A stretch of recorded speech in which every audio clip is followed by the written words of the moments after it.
Just because you have a pre-approval, guys, it doesn't mean you can go to any auction and bid.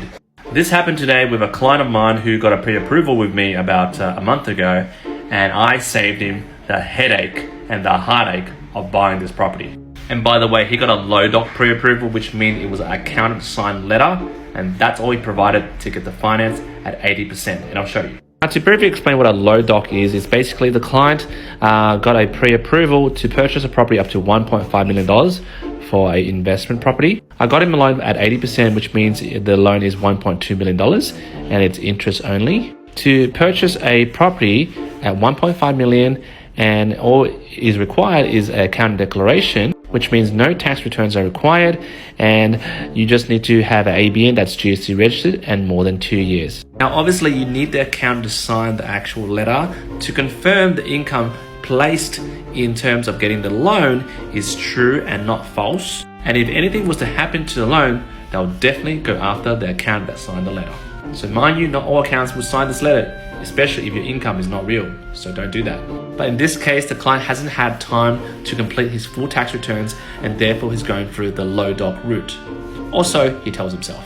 Now let me show you the property he wants to go auction next week, in which he wants to purchase.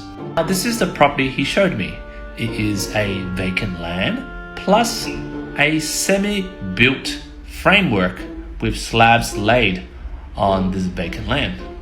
And he says to me, FYI, the sale will include home warranty and already has certification for the slab. And the framework has been done, but unfortunately not up to standard. This property that he found, like the half-built property, is worth $900K, which is the asking price. And it's somewhere in the west. I'm not going to tell you where, just the west. Now, the land is worth $650K, and he said to build this place, it'll be $350K, which probably requires tearing down that substantial framework. Or according to my client's thinking, who is a builder, he's planning to ignore the substandard framework and just go ahead with the brickwork and the rest. And I said, bro, don't can do that. Have some ethics here.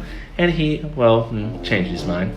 Because if he does that, he's no longer my client. But to cut a long story short, he can't get a loan on this sub-built property.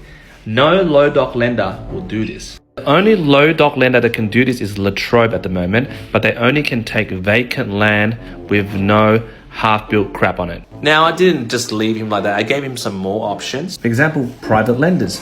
So private lending would only do this type of job at 70% loan to value ratio. The interest rate will be 1.5% per month, which equals to about 18% per year. And it really depends how quickly he can, take this half-built property to finish.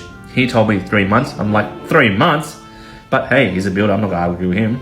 And there'll be a 2% risk fee, which works out at $900K, 70%, $12,600. And then $6,000 of extracurricular costs. And get this. The loan is only for 12 months. And even if he expedites the whole building process to 3 months, the other 9 months to make 12 months, he has to pay all that extra interest. So after thinking about that, he's like, nah, I'm not gonna do that. Now guys, even for full doc loans, which means there's no low doc loans, I don't think any major lender, even non-banks, will consider this type of deal. It's just too risky. So what do you guys think? Do you think this is a good deal?